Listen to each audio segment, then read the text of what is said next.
Well, just like the World Series had ended, now the NFL trade deadline has come and gone in the night, only to disappear with the sound of Paul Revere's echo. "Oh, the pass rush is coming. The pass rush is coming," screamed Jerry Jones. Yet he gave up so much in order to maybe help save the Cowboys season. Hey, at least he won the headlines, and I know Jerry's not much for headlines. He's a very humble guy, likes to stay in the dark. I get it. But every once in a while, you just find yourself there. So sorry, Jerry. Sorry for all the publicity. But the trade deadline did happen. It has come and gone. And if not for a certain uh, island man of a corner getting traded, it would have been a little bit of a dud of a deadline. But the Colts shocked all of us, and the Jets too. I guess the Jets aren't looking for key players to build around. I'm confused. They have too many, I guess. That's why they're 1-7. But the Jets traded Sauce Gardner to the Colts. Colts giving up 2 first-round picks and Adonai Mitchell, who hasn't proven himself to be much of anything in that Colts offense. Maybe someone can shake something loose uh, with him at the Jets. I doubt it, but let's see. Stranger things have happened. But the Colts did something where they announced to the entire world Daniel Jones is our quarterback.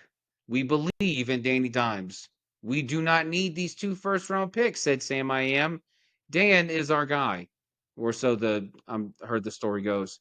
But Daniel Jones, I think, is safe in Indianapolis, and Ballard and company are clearly happy with him. And I'd like to say there was someone on this podcast who said that would be perfectly acceptable, and they would be fine if Daniel Jones was the starter. Oh yeah, that was me. I said that. And look at them. They're running away with the AFC South without a care in the world. And now that defense has a lockdown corner. Sauce is going to change the way that defense plays the game. It's going to change the way the game's outcome. It's going to change everything on both sides of the ball. And it's a wonderful thing if you're a Colts fan. Cowboys, Jerry Jones, of course, Quentin Williams, Logan Wilson. All right, maybe that'll do something. If anything, it just all he did was try to trade Michael Parsons for another pass rusher. It makes zero sense whatsoever. It doesn't. And I get it. I think Quentin is still on he's still under contract. I get it. They don't want to pay Micah. They get Quentin. I don't know if it's going to make much of a difference. I mean, it will in the short term because, well, the Cowboys haven't had a pass rush anyway, so there will be some notable difference on that side of the football, i.e., we all saw what happened against Arizona. But then you have the Seahawks and the Jaguars making minor trades. Make minor as in not as big as what the Jets are doing, but the Seahawks get Shaheed, the Jaguars get Jacoby Myers. Not bad deals for both of these teams. And we all know Sam Darnold is making his home in Seattle. He's finally got a house we've all been reliably informed he finally owns a house.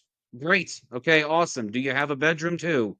So Sam Darnold is settling in. He's fine. Now he's got another speedy receiver, a number 2 to go with JSN, which is a fantastic thing for him and for this Seattle team, who really just seem to not be slowing down whatsoever.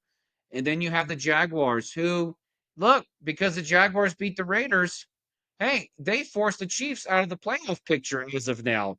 Wow, who'd have thought that was going to happen? But they get Jacoby Myers. Trevor Lawrence can have someone else to throw to. Maybe mix and match. I know Travis Hunter's out, so it's really more of a case by case, a need basis there. But Travis Hunter comes back. Jacoby Myers is there. You still got weapons on the outside. And then you still hopefully hang your hat on what's going on the defensive side of the ball if it hasn't already faltered as it is.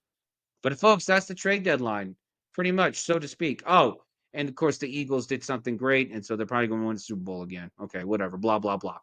So that was the trade deadline, and now we can move on to talking about what's going to happen for the rest of the season, and then also revisiting our picks from before the season. That's right. This is the BSB midseason review of the NFL season 2025. Kick it, Manny. Look at the box scores. Box scores. We check each other's box scores and scores online. Baseball. Box scores. So football, baseball, basketball, soccer, hockey. Box scores and bourbon. All right, JB, welcome back. Welcome back to another great episode of Box Scores and Bourbons, where we talk all kinds of BS and we talk sports in the way that nobody else does. Welcome back, JB. Welcome back. And for Start- those of you who, cheers. Start the episode Cheers, right. cheers, Cheers. clink, Cheers. clink. Cheers. And for those kiddies wondering, yes, we did talk about the World Series. I did it last night. Mhm. So go check it out. Go check it out. Quick recap. We were both very disappointed in the Blue Jays. Very disappointed Yeah, in the Blue talk Jays. about just the Blue Jays falling short, the Dodgers uh, repeating, and how much the Dodgers spending money is that the owner spending money is actually good for baseball. It does not ruin baseball. If anything, it should ruin it for the small market owners who don't want to spend diddly squat in Yeah. order to help create some sort of a parity within Major League Baseball. And then we also talk about Freddie Freeman's Dodger legacy. Oh boy. Dude was a What a Brave legacy. for 12 years. He's been a Dodger for 4, and already he cemented himself as one of the greatest in Dodger blue. So it just goes to show that, hey, just because you were doing open mics at the downtown pub for 12 years doesn't mean you can't be a star overnight, That's opening for right. Bradley Cooper and Lady Gaga. That's So right. it just happens. And Yep. but Freddie Freeman is one of those weird stories where he's just Like people already a are the Brave, and now he's a Dodger, and yeah. he's Everybody's one of the like best Dodgers ever. they're like we're already at the point where like people it's an afterthought that he was a Brave initially, even though he was really good with the Braves. And I was like, oh yeah, he's like it almost feels like he's Yeah. always been a Dodger. It's just like a weird thing where he just managed himself and Yeah. like cemented himself into that organization. But if you want to hear all about the World Series recap, go check out the shot of box scores and bourbon that JB did on his own. If you hate my voice, that is all JB. Go check it out. He goes all in depth, and we're not here to talk about baseball because yawn, that World Series was so boring. Just kidding. That was a great World Series, but we are moving on because sports don't stop. So we're here to talk about football when we are into the nitty gritty of the NFL season, and the trade deadline just came and went 2 days ago. And Yeah. I thought it was a pretty exciting trade deadline. A lot of pieces that moved that I did not expect to see moving, specifically the Jets pieces, kind of just blowing everything up from the bottom up and leaving nothing left for their poor coach Aaron Glenn to really build on. Weirdest thing. I did not expect them to go full out on rebuilding and getting draft picks because they hired a defensive minded coach on a team that was possibly being built around their defense, and then they got rid of all their pieces. It's a weird approach, but leave it to their owner or whoever the hell's making the decisions over there to approach it in the ass backwards way. On one end, yeah, it's weird. You have these guys who are under contract and they provide great value for your team and your defense, but also at the same time, it's who do we have that we can help at least inject uh some equity into this roster? Who can we trade in order to be able to at least bring in some fresh faces, some fresh voices on the defensive side of the ball, offensive side of the ball. And I get it. You don't want to lose 2 of your top defensive guys to do it, especially the number 1 corner in the league. You don't want to do that, but you got to think about it. They have a running back who's not under contract for next season. They have uh, a quarterback that isn't their quarterback at all. So, in fact, they have no quarterback. And yeah, I mean, you have Garrett Wilson on the outside, but outside of that, you really don't have much of anything.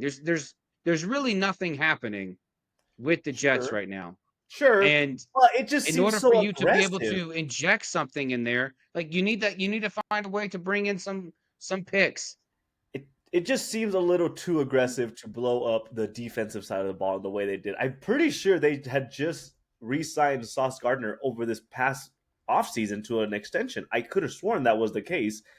And for them to blow up their key pieces on your coaches, like when your coach is 2-3 months into the job, seems a little aggressive. Normally, if you see it going downhill after a few years, then you blow things up and kind of re-scramble pieces. They didn't even give him a chance to really build onto whatever the heck he was going to do in Yeah. that organization. It just seems a little like quick triggered with the trades. Yeah.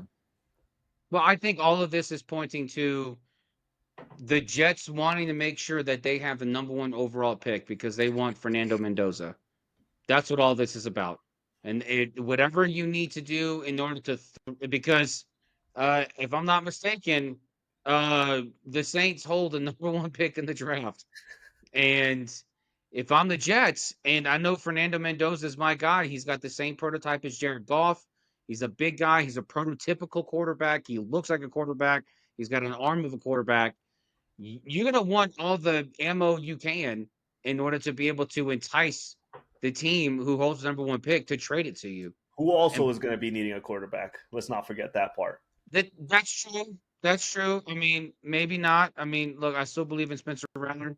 I do. The But Spencer Rattler that just got The benched. Saints need receivers. They have zero receivers, and they traded the only one they had. So that I know. Look, I know they got Olave, but he's always injured. Juwan Johnson can't catch a football. Brandon Cooks, what? Where is he? Is he even on the field? I don't even know. He's on the roster. I don't know where he actually stands in the So field. this is Sideline, maybe. um, but the Jets doing what they did. I mean, yeah, this is the team of extremes. As long as Woody Johnson's in charge, what they were 2-4 at the last year's deadline. They're like, oh, I know what's going to fix us. A third round pick for Devontae Adams. That's what's going to help. We need to go do that. And of course, look, this is history. So so this year they're like, oh well, we traded a really high pick for a really good player. Let's trade all our good players for much higher picks this time. Let's Let's see try if the that other way. works. Let's try the other Maybe approach. that will get us out of the 1-7 hole we're in. But honestly, it makes sense. Like if look, Aaron Glenn it adopted a roster that wasn't his. He Yeah. got hired on to try to, lead a team that that he did not help create or generate or coach up. Mhm. He's just now coaching them. If there's anything that a new coach wants to do and a new regime wants to do, is to bring in their types of guys. And there's nothing wrong with that, and it makes sense. And thankfully, the Jets had guys that the rest of the league wanted, and they paid A lot handsomely of them for it. apparently. You Apparently they got have all the guys they that walked they need. away with three number ones, a number two, and a receiver. So for in Yeah. two trades, and I know they're talking about Brees Hall and how he wasn't traded, and they wanted a third round pick. Most experts believe Brees Hall had a fourth or fifth round evaluation tied to him. My only thing is Brees Hall's walking after this year. Yeah, If he's you're not leaving. going to trade Brees Hall for a fourth round pick, then you have to be thinking about Keeping re-signing him? him. Yeah. You know, it's so being able to at least have some value there. And I wouldn't be against the Jets re-signing Brees Hall. He's been nothing but money. He's one of the lone bright spots on this team is Yeah. Brees Hall. So and there's nothing wrong with wanting to keep him and say, no, we want a third round pick for him. You don't want to give it to us? Fine, we'll work out a contract after the season, which is good. But I don't know if he'll want to sign a contract with the Jets. What he's a young player. I don't know that he necessarily wants to go through a rebuild in the way that the Jets are about to dive headfirst into. That's the part that makes it's a little weird. yeah, But I think the story was that the Chiefs were the ones that were being aggressive about trying to get Brees Hall at a fourth round pick, and they ended up walking away after they pushed the third round pick uh, trade off. But yeah. there's also the Quinnen Williams trade that they did with the Cowboys, which was a little. I don't know what to think of that kind of trade. Like Jerry Jones is trading for internal defensive tackles. I get it that your run game stinks, but I feel like that's not the biggest issue on your defense. So it's like you're just trading for names at this point, and I'm not too necessarily sure it's going to fix what the Cowboys have wrong with them. Yeah. Kudos for the Jets for what they got for him. A first round pick for Quinnen Williams out of the Cowboys is pretty good, and they also got another defensive tackle with his Mozzie Smith, and I thought even Mozzie Smith was one of the more established, more solidified, consistent defensive tackle players for the Cowboys. But it's all over the place. I also saw a story where they were saying Jerry Jones was, even before the trade deadline was upon us, that he was being aggressive about calling the Jets to trade for Quinnen Williams. So he really wanted that player. But there was also, it didn't seem like there was any stories about him calling for any other players. Like there was the ghost story where they tried trading for Max Crosby and come to find out they never even called the Raiders about Max Crosby. A player like that would make a little bit more sense. I'm not too sure how to feel about the Quinnen Williams pickup for them. Yeah. Well, and it's not exactly a 1-for-1 swap for Micah. No. Because it's not it. Look, I know you're looking for a pass rush, but stuff in the middle of your line with bologna when you need turkey and chicken, and that's not exactly going to be the solve that you need. And look, and they went and got Logan Wilson, who always turns out to be 100 tackle guy a year, which is great. But if the issue is pass rush, where's the pass rush? Like we're all like at the end of the day, we were all the old lady from the Wendy's commercial. Where's the pass rush? Yeah. We're trying to figure it out. Where's the I can't see it. And Jerry Jones already beef. He got plenty of beef, but he got no rush. Yeah. So where is that coming into play? And I understand trying to figure out a way how to maybe generate some pressure, but Maybe from the inside, but that's not getting to generating pressure isn't necessarily getting to the quarterback. No. And I don't know, maybe they put Logan Wilson in some packages where he comes off the edge and he's the one getting to the opposing quarterback. I don't know. It's not going to be Quinnen Williams. Quinnen Williams is going to be, stuffing holes. That's what he's going to do. Yeah. But maybe Logan Wilson was that guy that they're like, maybe we can put him on the edge. I don't know. I mean, he's talented enough. He's got enough speed. He's got enough agility to where he can be able to generate some chaos in the backfield.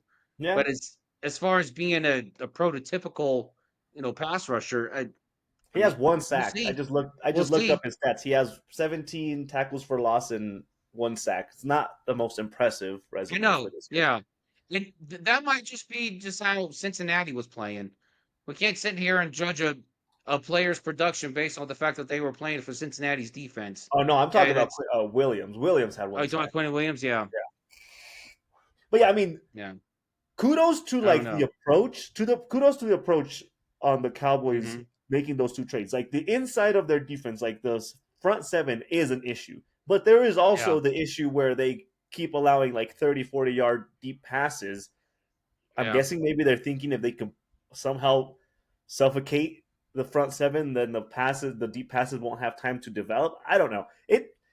I appreciate the approach. I'm not necessarily this like, oh my God, this is going to save the Cowboys season, especially the way that I saw them get their butt whooped against Arizona. That's not going to fix what happened on Monday night. That's complete. There's too many issues on the defense. And I think that's the bigger thing. If you would have done these two and then something else, like a defensive end or like, I'm not saying trying to get Sauce Gardner too, but like a established corner or somebody else that help the secondary too, then I would be more like, okay, you're trying to do something to fix this year's defense. It's not giving that kind of approach by the Cowboys. But there's other trades. I don't want to necessarily get stuck on just the Cowboys. There's other trades, and you kind of alluded to it in the opener.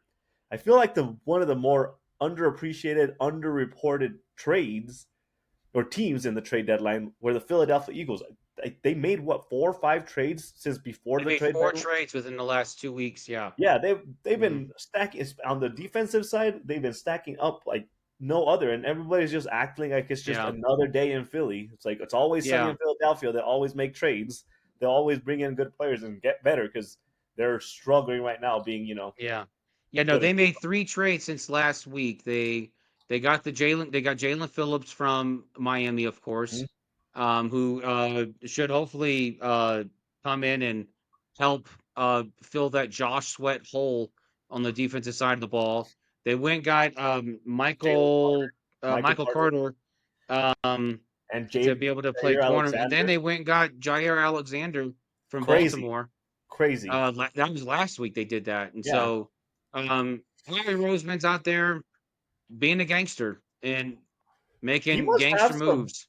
He must have some like dirt on all these teams because there's no way all these teams are giving up like such good players. I think they're pretty good players at Yeah, not very like not high prices. They got Jair Alexander for yeah, seventh round mhm, pick. Seventh round pick. It's yeah. not.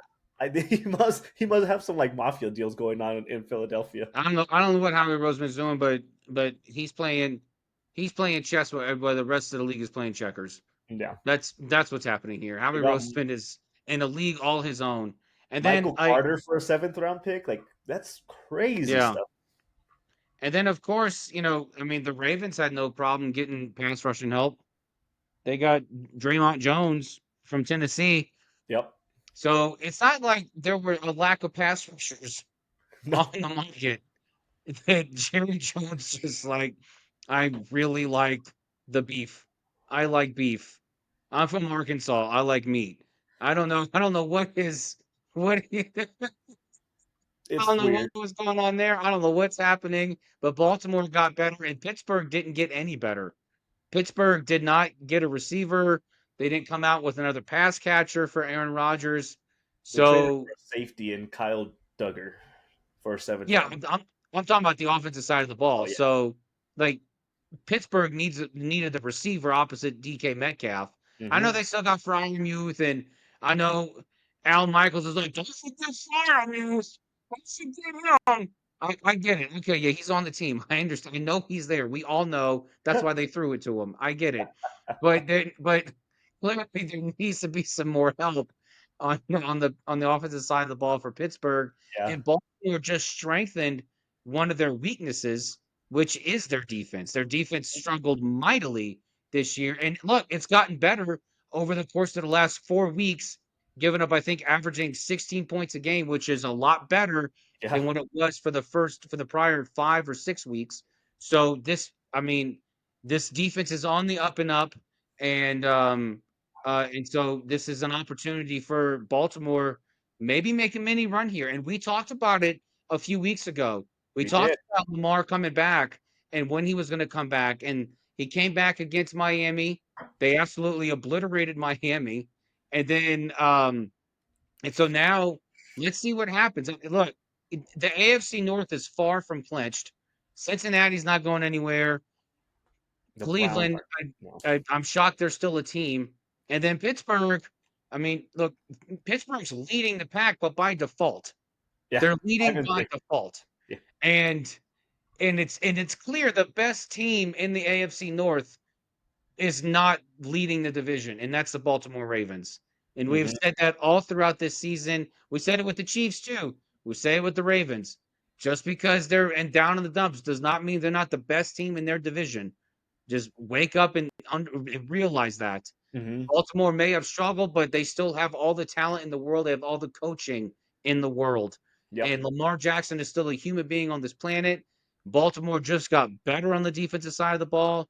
I'm not saying it's going to be a a world shaker what Draymond Jones does on defense, but the fact that they added to a part of their team that obviously was struggling and they want to keep that momentum going is a Hmm. big deal. Yep. One of the trades that it's not a huge game changer, but it is something worth acknowledging. The Chargers trading for Trevor Penning 2 days after they lost Joe Alt for the season is like the Yeah. most reactive, Mhm. smart front office kind of move that you could make. You lose a Yeah. key part of your offensive line, and you instantly go and trade for somebody to keep the ball rolling on the Chargers team that is really getting their Mhm. feet underneath them. I think that was really smart, really quick on their feet to make sure that they didn't Yeah. necessarily have to figure out what it was going to look like without a solidified starter on that offensive line. Great move by No, the I mean, Chargers. absolutely. And Trevor Penning is he is Uh, he is flexible, all kinds. I mean, Hmm. he's got he can play right, he can play left tackle, play left guard, he can play right guard. He was he was shifted all around that New Orleans offensive line. He was really the Swiss Army knife Hmm. of that line. And so now he's going to go to the Chargers, and then he can plug and play wherever they need him outside of center, and then be able to plug up any holes that they have. Which as a Saints fan, I was hoping that they would just trade everyone. I was hoping that Mickey Loomis would trade everybody, and then at the end of the day, right before 4 o'clock, Mickey Loomis got fired. That's what I was really hoping for. I was Trade like, everything hey, and get rid of him. Gail Benson's trying to get free chicken out of this guy. Trade these. Oh, are you done? Okay, now you're fired. Okay, get out of here. So that didn't happen. But like I said, they made a couple of good trades. They got really good value for Shaheed. They got 2 picks for Shaheed, which Hmm. is absolute. I was like, okay, sweet. That sounds awesome for a guy that's going to walk next year. That the Saints clearly are not going to re-sign because he's gonna want an overpay for what his value is. Okay, you go get that money somewhere else. We'll go take some mid-round picks for you. Thank you very much. And then Trevor Penning getting a late round pick for him too. I will say the two teams that I'm surprised with the most, that I'm disappointed in, are the Oh, Bills okay. and the Chiefs. You had you the Bills had clear needs on defense, and they needed the receiver. They absolutely, and there were talks that there was a package to go get both Von Miller and Debo, and of course that didn't happen. And all this talk about Olave going to the Bills and Kamara going to the Chiefs. Well, the Chiefs fell flat on their face trying to get Brees Hall, and I can't imagine what they if they offered a fourth for Brees Hall. I can't imagine how hard the Saints A laughed at the sixth round pick. Chiefs for what they offered for Kamara. Yeah. Like, oh, we'll trade you the last 2 years of Mahomes for Kamara now. How Yeah. about I'll give you $1 tomorrow for a hamburger today. Yeah. Like some such nonsense. But I'm shocked because and look, the Bills will probably be fine. They'll find a way. They still have James Cook and Ray Davis and Ty Johnson in the backfield. They still have Knox and Keon Coleman eventually has to wake up at some point. He's going to have to be some sort of a viable piece on that offense. But the way that Bills played against the Chiefs, where I think the whole world expected the Chiefs to have their best offensive display Yeah. since last year, only because they're playing the Bills, and the Bills held them to 21 points, and it was a hard 21 Yeah. because the Chiefs had opportunities, and that Bills defense that they stepped up, and the Chiefs on the other hand, look, I mean, at some point you're going to have to stop making Mahomes the center part of your offense. Hmm. I mean, for look, I know you guys are rolling. I know you guys have this really good thing going right now. You're just outside the playoff picture. I understand that, but you couldn't get anything. Not You one couldn't piece. get one running back, not one. That my mind is like, did you call the other 31 teams? Did you No, call them? they it's Did like you only call the it's Jets? like when you love this one person. Like, it's not gonna be this one person. I don't want to date anybody, and that was Brees Hall for them. And if it wasn't Brees Hall, it wasn't gonna be anybody. That was their high school sweetheart that they were willing to die single over. Apparently, because that Yeah. they after that they didn't. I didn't even hear rumors of them trying to really make any other moves. You've hinted at this trade a little bit, a couple times, but I feel like it's deserves a little bit more credit. The Rashid Shaheed trade to the Seahawks Nailed it. is such a good trade for the Seahawks. It is a good When I trade. saw that trade for him, it makes so much sense for the Seahawks. Obviously, we know that the Seahawks are like in a win this year kind of mode. There's nothing stopping them. They can their offensive explosiveness is one of the best in the leagues, and Hmm. it just makes sense that you would add a number 2 receiver to Smith and Jigba's amazing season that he's having right now to make sure that defenses don't necessarily start just taking him out of the equation and all of a sudden you have nothing going on your offense. Shaheed is a Swiss knife kind of wide receiver where you can have him run on motion plays. You could have him kind of do Yeah.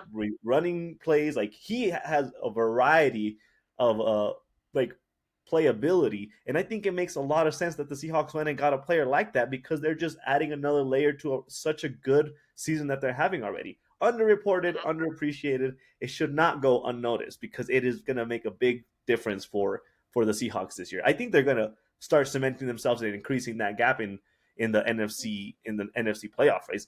There's nothing really stopping them right now. They don't have they don't have too many gaps. Their defense is playing really well. Their offense, like I just said, their offense is playing really well. Sam Darnold started off a little rusty or a little rough in the first couple games of the season. He seemed to have found himself. He is blowing statistics out of the water. Everything points to the Seahawks just building onto what they've done so far, and I think Rashid Shaheed matches perfectly with that offense. So again, underreported, needs to get more attention. No, I'm very excited that he's going to Seattle. I can't wait to see this two-headed monster of JSN and Shaheed. It's going to be. This is. I mean, it. Look, this is going to be not the greatest show on turf, but it's going to be really really fun to watch. It's going to be worth the price of admission. I can tell you that. And with the pieces that Sam Darnold has now, he's already completing at a 70% clip. Yeah. Imagine now you have another speed possession guy on the outside who can do anything. He can do player option, run option, whatever you need in that offense. He can do it, and he can do it. I've seen it firsthand. This dude is a magician on offense. He is fun to watch, and anytime the ball's thrown his way, I'm never worried if he's going to drop it. I always believe, it's Shaheed I trust. It's coming. He's got it. Whatever. Like, this is going to be a really fun offense. Sam Darnold is. There's no happier guy in the NFL come Tuesday afternoon or Tuesday evening than Sam Darnold. So, and then, of course, JSN, because he's like, sweet, maybe I won't be double teamed anymore. Maybe I can get fed some more. That would be awesome. And then look, this is going to be opening up the ground game by going vertical. Kenneth Walker's going to have even more chances on the ground to be able to have more holes open for him. This offense is very well rounded, and it's great because Mike McDonald, not an offensive minded guy. He's a defensive minded guy. They went out and they just said, "Hey, Mikey, don't worry about the offense at all. We got you taken care of. You keep working magic on this defense. We're fine. This team's going to be just fine." And I'm telling you, I said at the beginning of the season, the Seahawks very well could win the NFC West. They very well could. And they are in the driver's seat right now. And look, I mean, Sam Darnold's locked in. Yeah. He is locked in. Yeah. I mean, I have not seen a guy happier to play football than Zachary Levi playing Kurt Warner in the Kurt Warner movie. Like, this is he is just excited. He is excited to be there. He is happy to be there. I think he's just happy to be wanted and known. He's the guy. He is the guy there. He is going nowhere. No one's supplanting him. I don't have to look over my shoulder anymore. I'm the guy. I own Seattle now. Yeah. This is Yeah, my exactly. team. Exactly. And he doesn't have to worry about too much pressure on him because he knows he has the pieces that can take off that pressure from him and necessarily carrying a team, whether he can or cannot. He showed that he can carry a team with the Vikings, but even if there's a moment where he doesn't necessarily have to carry the team, he has a great running game. He has two wide receivers that you just get it in the vicinity and they can ensure that you're going to keep that ball moving. Let's wrap up the trade conversation where we began, and we'll use it as a transition into the next segment. The Indianapolis Colts going all in to ensure that they keep their season going how it's been going. Trading for Sauce Gardner was, again, like you said at the beginning, a crazy beginning of the trade deadline, what miracles or whatever you want to call them. But for the Colts, it makes a lot of sense. Their defense was already doing really well. They kind of got a little beat up against I think it was the Steelers this past weekend that they played. They got a little beat up against the Steelers this past week. But besides that one game, and every team has like a misstep in one game. Besides that one game, their defense has been able to carry them, shut down teams, ensure that whatever their offense is going to put up is always enough. I'm not saying their offense struggles to put up points. Their offense puts up more points than anybody else in the league, but their defense has also been one of the driving factors of that team being 7-2 right now.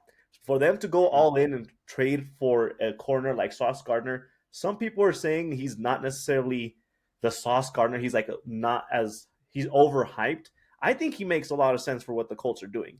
Now, why I'm saying that we'll use this as a transition is because there's a certain type of award that is going to be considered at the end of the regular season, and a certain quarterback in Indianapolis is going to be in the conversation for that specific award. What are your thoughts on the Indianapolis Colts and Sauce Gardner?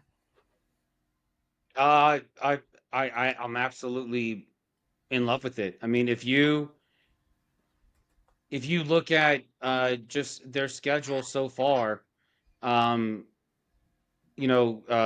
some of these games you can tell, how maybe they've gotten burned. They played against Rodgers once, they've played against Herbert once, um, they've played against Stafford, Mm-hmm. they played against Bo Nix. So it's it, and then in the AFC South as it is, you got um, it's not your typical, ramming of quarterbacks either, but it's an opportunity to where if the Colts can absolutely stuff the run game and they have to force the offense to throw the ball, good luck. Yeah.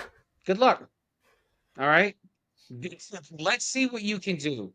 And I was trying to look up to see what the Colts stats were in stopping the run this year. But as far as Sauce Gardner to the Colts, like I said, Sauce Gardner to the Colts um, I think is more about what they gave up and what that is and what that communicates. Giving up 2 first-round picks tells your quarterback, "You're good, dude. You're solid. You're Yep. not going anywhere. We're gonna lock you up. You are the quarterback of our future here." The Colts are ranked 8th against the run right now. Okay. All right. Yeah, they're 16th overall, which is kind of surprising. They Yeah. are what are they? Where are they? Let's see here. Okay. Yeah. 24th So against the the pass, biggest but thing was 4th against the run. was uh was the challenges in the secondary. So the secondary wasn't really up to snuff, and so like I said, Colts are saying, "Hey, we're going to stop the run. Good luck throwing it now. Mm-hmm. Good luck. Try to get one over us." Yeah. And and this honestly takes off so much pressure off of the offense as well.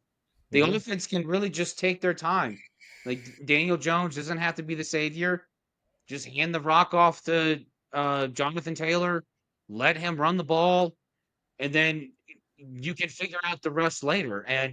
Uh, and and if you don't have anything to worry about on the defensive side of the ball, and the offensive side, you're capable of being able to generate uh, some uh, some points, then absolutely you do that. Yeah. No, agreed. And for Sauce Gardner, he's 3 years into the league now. I forget Yeah, what year he got drafted. For him to go from a 1-7 team to a 7-2 team, cemented as a first or second seed into the yeah, AFC.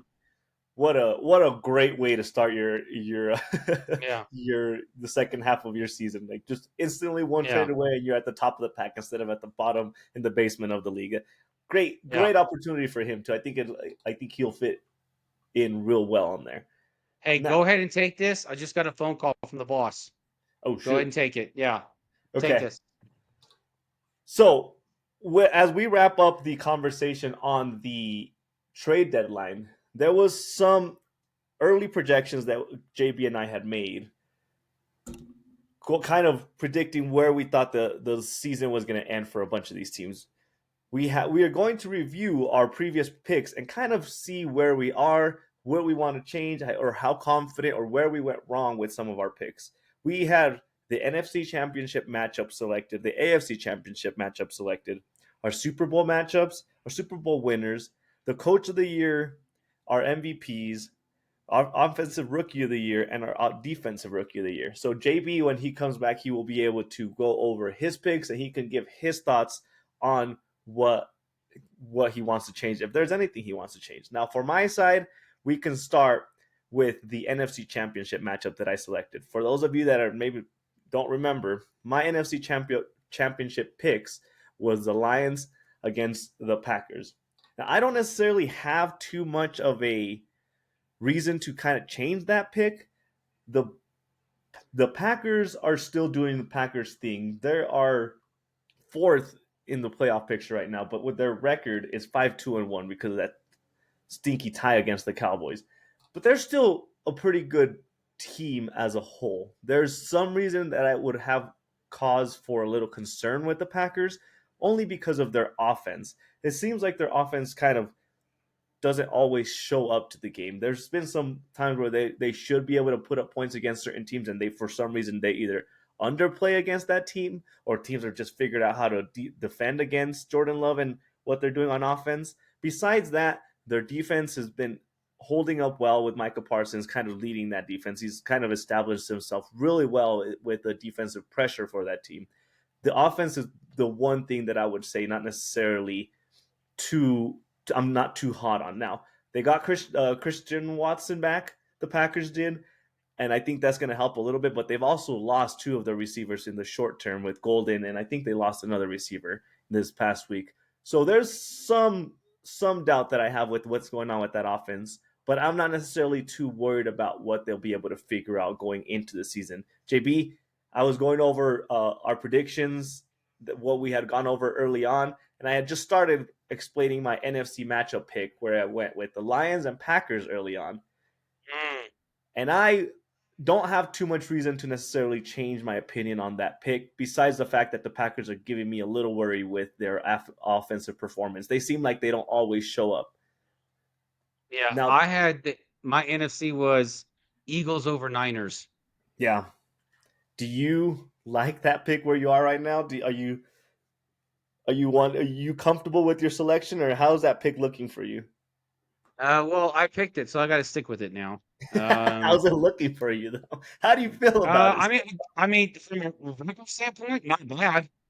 I mean, the Niners continue to find ways to win, and the Eagles, even though they don't play to win, they just play to get to the tush push. Uh, it's I mean, I'll stick with it. I mean, Jalen Hurts is still playing at an MVP level. He's got Don't, MVP level numbers. don't give me that.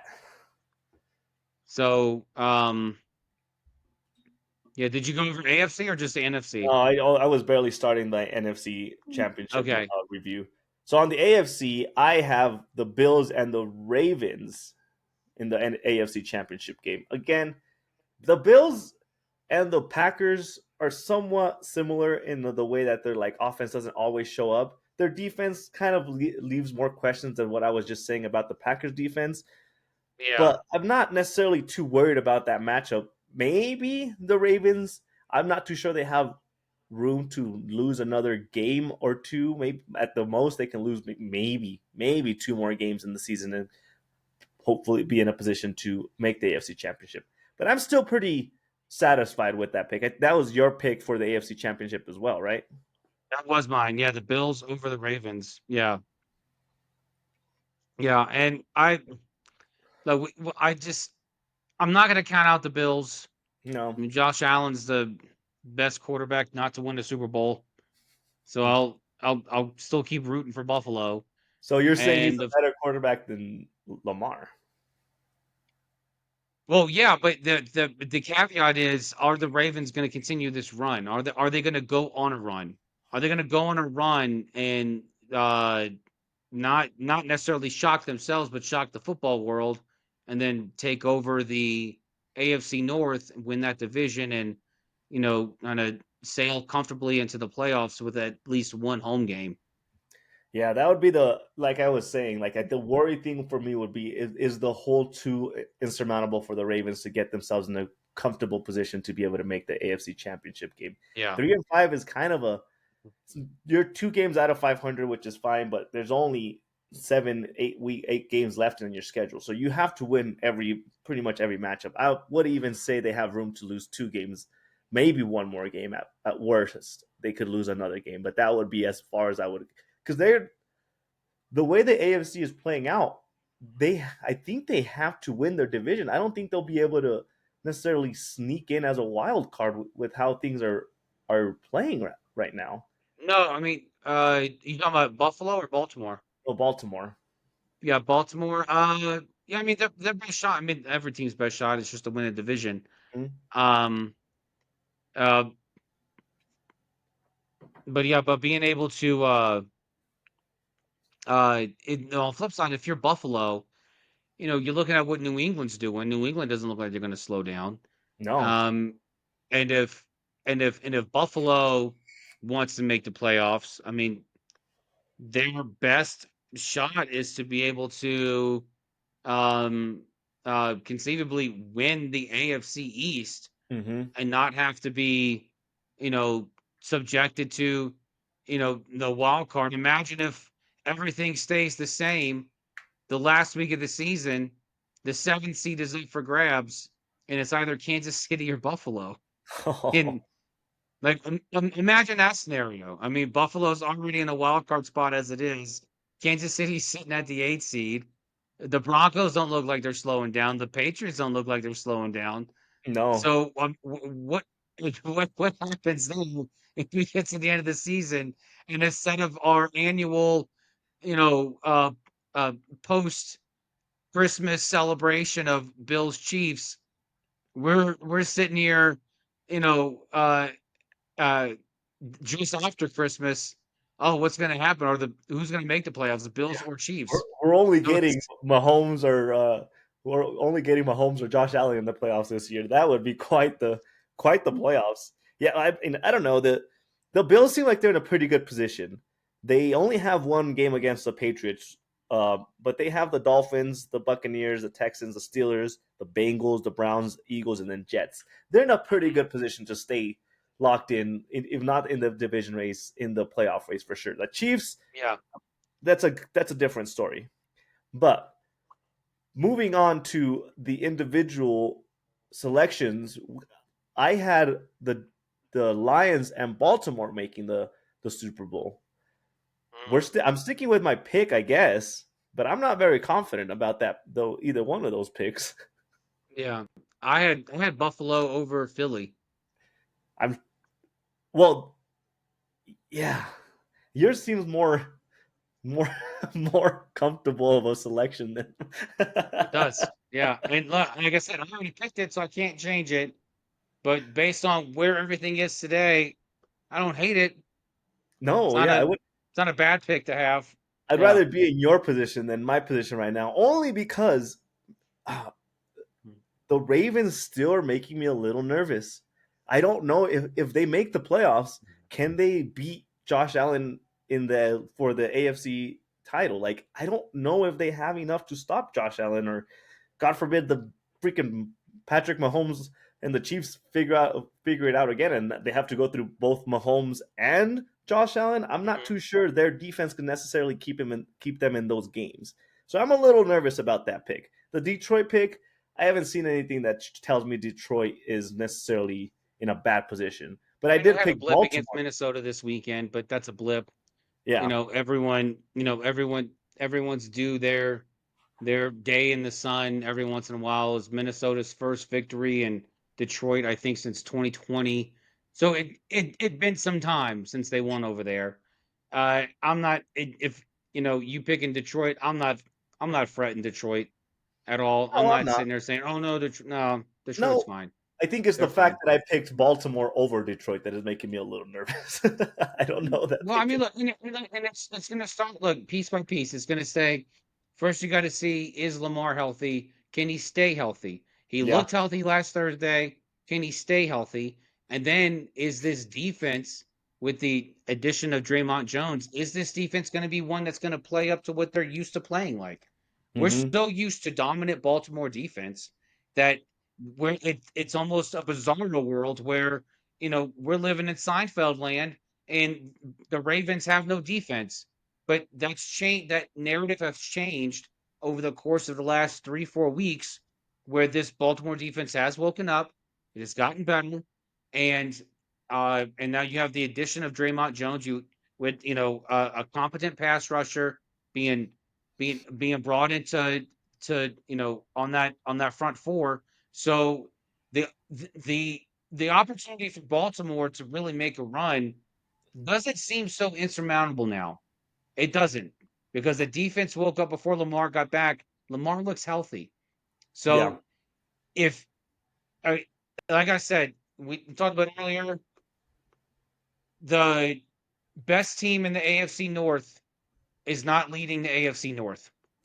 They're So, not and even that's the playoffs Baltimore right now. Ravens. That's the Baltimore Ravens. So the best team is not leading that division right now. But it very well may be the case in 3 weeks where Baltimore is in the driver's seat and they're holding the keys to the division. Yeah. I guess, yeah, we'll see. That's going to be a interesting division to watch to see if the Steelers not necessarily being the best team in that division, but the fact that if they can keep pace to make sure that the Baltimore Ravens can't catch up to them, that will be the interesting factor for that division as a whole. I think they play at the end of the season too, so that it might come down to a They game do. to the last game of the season to decide that division. It would be exciting to watch, but it might have to be like that's the way that it might end up going. I don't think it'll be a case where Baltimore closes the gap quickly and then the Steelers are kind of clawing their way to keep up with them. I don't think that'll be happen. But let's move on to some of the individual picks that we made, starting with our coach of the year. We both picked Sean McDermott. Again, we're not changing our pick, but the confidence level for this pick is wavering a little bit on my side. Well, my confidence pick for this one and my backup were wavering considerably. Yeah. So Your my backup was Jim. backup was Jim Harbaugh. Yeah. So honestly, if I'm sitting here today, coach of the year is Shane Steichen? probably Sean Payton. Sean Payton, not Shane So Steichen? no, so it's fine. I would rank it like this. I would say Sean Payton, um uh I just had Sean Payton, Shane Steichen, and Mike Vrabel. If I had to rank the three uh uh what AFC coaches of the year, Mm-hmm. or coaches of the year, it would have to be those three. There's really no one standing out for me on the NFC side except for Mike McDonald. Mike Yeah. McDonald would be the one that would stand out, but I think the competition is much more heavy on the AFC side. Just because of what Sean Payton has done with this Broncos team, the leaps they have taken in Bo Nix's second year. You can absolutely count Shane Steichen because of the work they did with Daniel Jones, but that's really Chris Ballard that brought this team together. But good on Shane Steichen for actually making it work and making them a 7-2 team. And then Yeah. Mike Vrabel. Who knew that Drake May was going to lead the division leading Patriots in his second year? I I mean, like, I kind of had a sense Mike Vrabel would have some success because he's not Gerard Mayo, who's No. just an all around terrible football guy, but uh, uh, and couldn't lead people out of a wet paper bag. But uh, what Mike Vrabel's doing in New England right now is just absolutely. I mean, it's astounding. Yeah. But we can't forget this is the same guy that had the Titans in playoff contention every year with Ryan Tannehill. So it's not, it's not like Mike Vrabel doesn't know how to coach. He gets the last drop out of every wet sponge that he has. Yeah. And so, but if I had to rank, I would say Sean Payton, Shane Steichen, Mike Vrabel. I That would would be my ranking. I like your three picks. I would not necessarily like that order. I think it would be Shane Steichen, Mike Vrabel, and then Sean Payton. Sean Payton is supposed to be an offensive guy, and their offense doesn't always show up. It's again, I keep saying like this thing, like what I was alluding to earlier with the Packers, where like they play down to their opponents or what. But if there is an issue with the Broncos, it is the fact that their offense is not showing up every single game. Sean Payton is supposed to be an offensive guy. He's not the reason that they're winning the game. Their defense is the reason they're winning the games. And I'm pretty sure he inherited a pretty damn good defense when he got there. It's not like he's created that strong defense that they have now. It's something that he kind of already had to work with. So I'm not necessarily too big on the Sean Payton pick. I get what he's doing. They're third in the AFC. They're 7-2. I get that. The two losses that they have were like game-winning field goals with time expiring. Like I get the entire situation.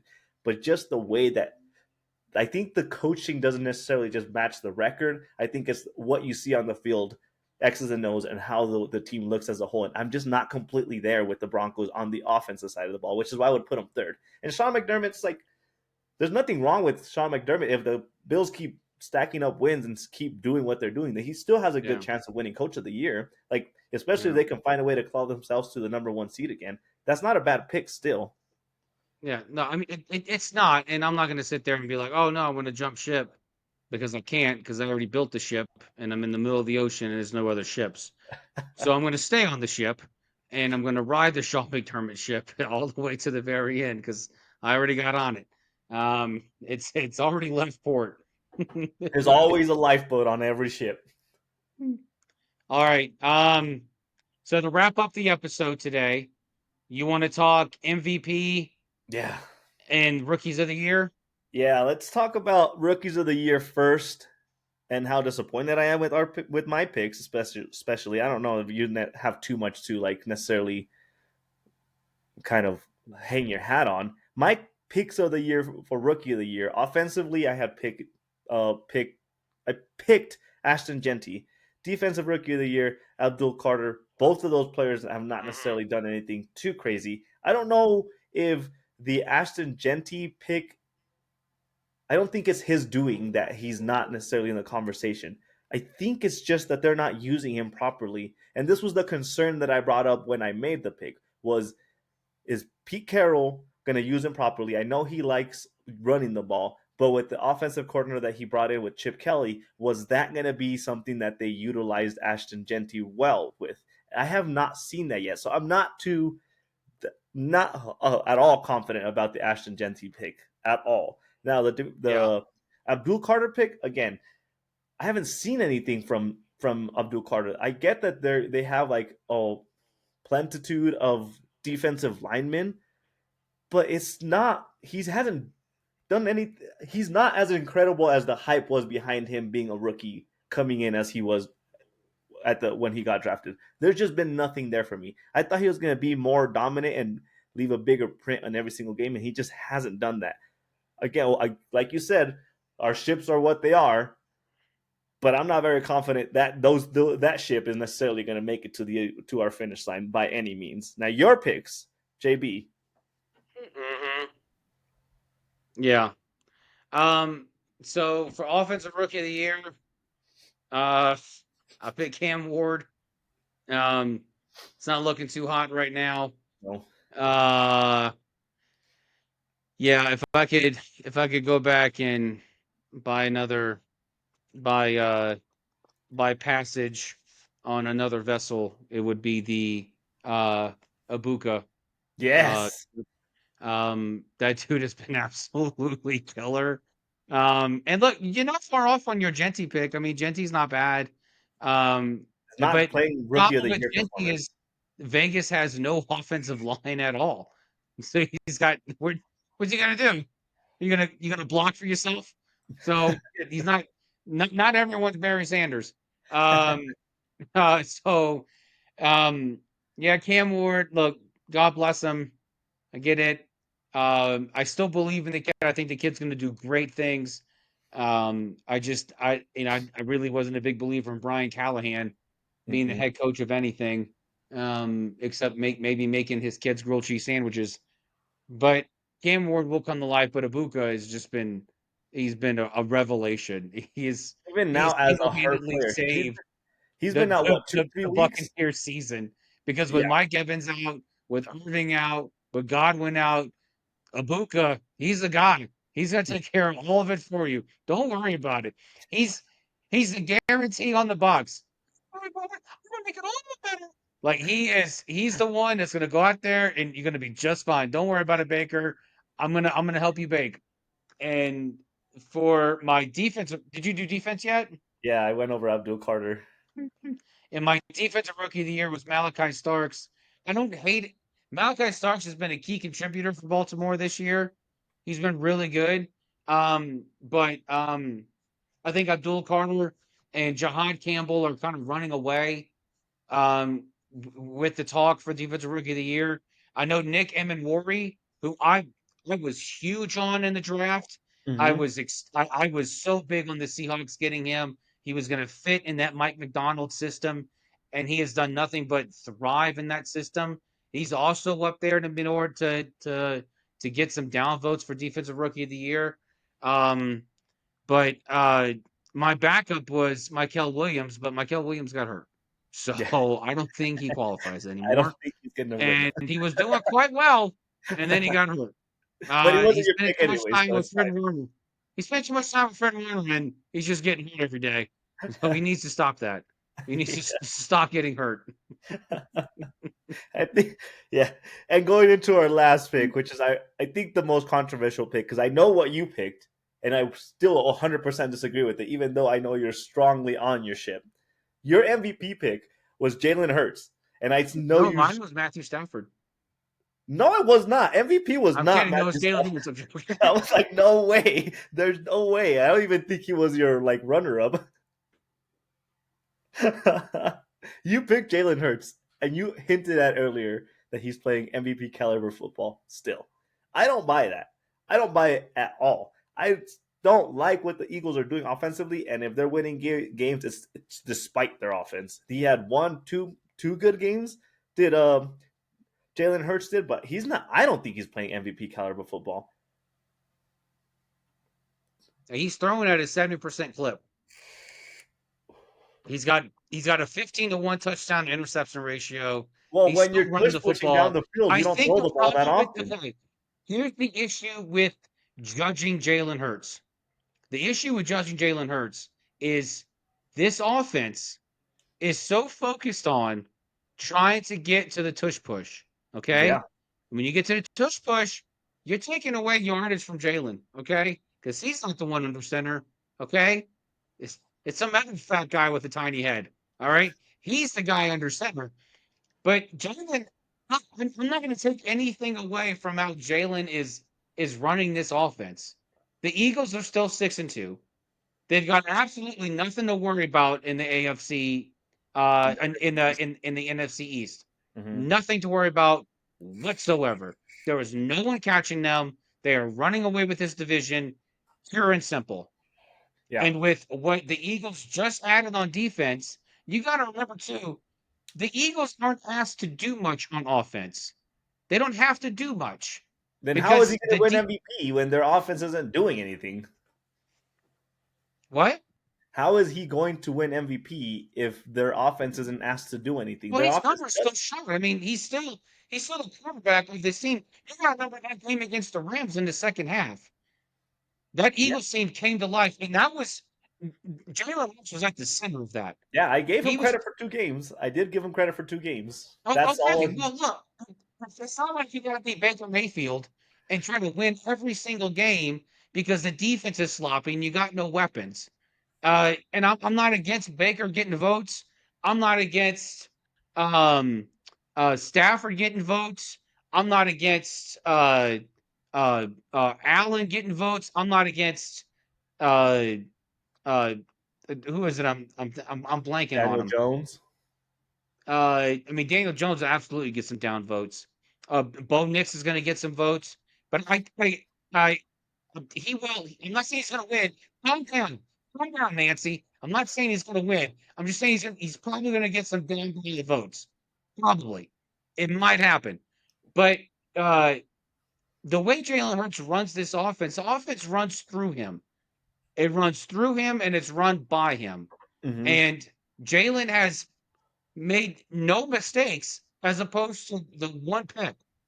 And if he continues to play at this pace and to put up these numbers, and the Eagles continue to run away with the NFC East and absolutely run the gauntlet through the playoffs, because as much as I hate the Eagles offense, there's not many teams I'm taking against the Eagles. The Eagles are a team that you have to beat the Eagles. The Eagles will not beat themselves. Right? You have to go out and you have to beat them. And Mm-hmm. if the back's against the wall, just like Jalen Hurts has showed already this season, twice already, if the Eagles' backs are against the wall, okay, great. You're coming alive. You're playing. Ah, sounds like a game manager to me than a MVP. That just No. that's what I'm A seeing. I'm game seeing a manager manager. is Dak Prescott. That's a game Yeah. manager. Well, yeah. I Especially mean, when he's playing Arizona Cardinals because they can't get nothing. I will retract my previous statement from last week where I said Dak Prescott was a possible MVP after 2 weeks of laying an egg. I am eating my words. It's like he heard me and said, "Let me do one better, and I'll show you why I'm not MVP." Who was my backup pick? For MVP, Oh, Lamar Jackson. yeah. Well, to Not wrap feeling too things good up, about that one. let's wrap things And up that's with my life raft. My yeah. life raft has holes in it. I can't drop shit in my life raft that's not got holes in it. It's not a moral. I think you're safer on the ship than on the life raft. But you're not on my MVP ship because my MVP ship was one of those like build a cardboard boat for like a nice little competition you do in high school, and the moment you put it in the water, it sank. Because my MVP pick was Joe Burrow, which is again once again hurt for the season. It's like I don't know what to say about it, but Joe Burrow was my pick. That did not play out very well by any means. He looked like he possibly could have been MVP if he stayed healthy because he looked pretty good Yeah. the first game and a half that he played. But Yeah. obviously, you can't win MVP with a game and a half in your pocket, and possibly maybe he'll get like 5 games by the time the Yeah. season is done, maybe. But again, Yeah. that just it was a quite a sorrow sight for me whenever I saw Joe Burrow get hurt. Well, I will say this for the MVP conversation, I did not think going into Week 10 of the NFL season that we were going to be talking about Baker Mayfield and Daniel Jones being the front runners for MVP. I'll say this. I was not thinking Daniel Jones would be MVP, but I did say if the Colts started him, the Colts would be just fine. Yeah, And they were more than fine. they are. They were more Again, than fine. It's just it's sad that it happens to coincide with the year that Trevor Lawrence may have figured it out. And no, so now the Jaguars only 2 out. So it's no. First off, I don't agree that Trevor Lawrence has figured anything out besides I didn't say how. he figured it out. I said he may have. Oh, Maybe. okay. May The have. what? Yeah, possibly. Okay, I'll give you. He may Words have matter. figured something out. At least he has figured out how to not lose the game for his team. Yeah. That's a start. But we are going into the second the third of the season. I don't even know how the math divides anymore because The the third weeks. of the season. Yeah, The half. the The half second third of the season. The second maybe. third of the season. Sure. There you We're go. going into the second third of the season, and I'm pretty sure I haven't looked at the odds, but I'm pretty sure Baker Mayfield and Daniel Jones are leading the MVP conversation, which would have been unheard of going into the season. But not only that, you look at the rankings, and we have the Colts, the Patriots, and the Broncos leading the AFC. And I look at this, and I keep checking my watch and my calendar to make sure we're not in 2016, because that is pretty much what we got accustomed to for the last 20 years during that era. So it's the season is already head over feet or feet over legs, upside down, whatever you want to call it. But it's turned out to be a pretty exciting season as a whole because there's a lot of parity, a lot of unexpected teams that are leading their divisions, especially the Patriots.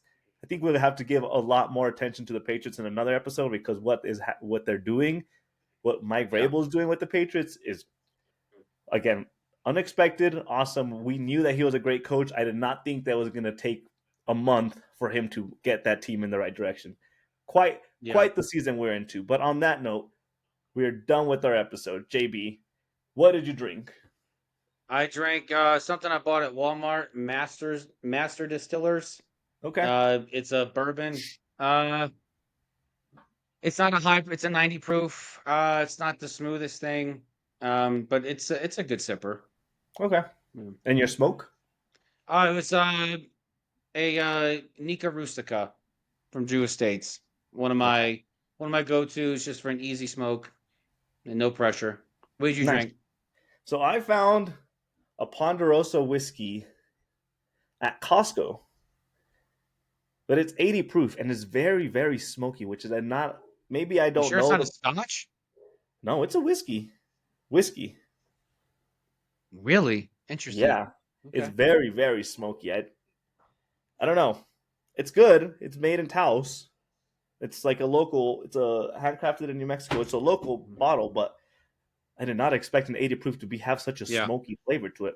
But it's all right. It's a good sipper, I guess. It's a slow sipper that gives you that little probably very good with the cigar, which I am not smoking, but probably goes really well with the cigar. And on that note, JB, we're done. Get us out of here. Where can people listen, watch, contribute, do all the good things with our podcast? You can watch full episodes of Box Scores and Bourbon. I'm sorry, I'm trying to hold back a sneeze. On YouTube, Spotify, Apple, Amazon, and you can get additional content at BSB Sports 24 on TikTok, X, and Instagram. So always stay tuned. I am posting stuff every single day, multiple times a day. And I love interacting with you guys on TikTok. Love the comments. Keep them coming. Keep the follows coming. Keep the views coming. And until next time, folks, stay thirsty. Cheers, everyone. Cheers to everyone but Jerry Jones.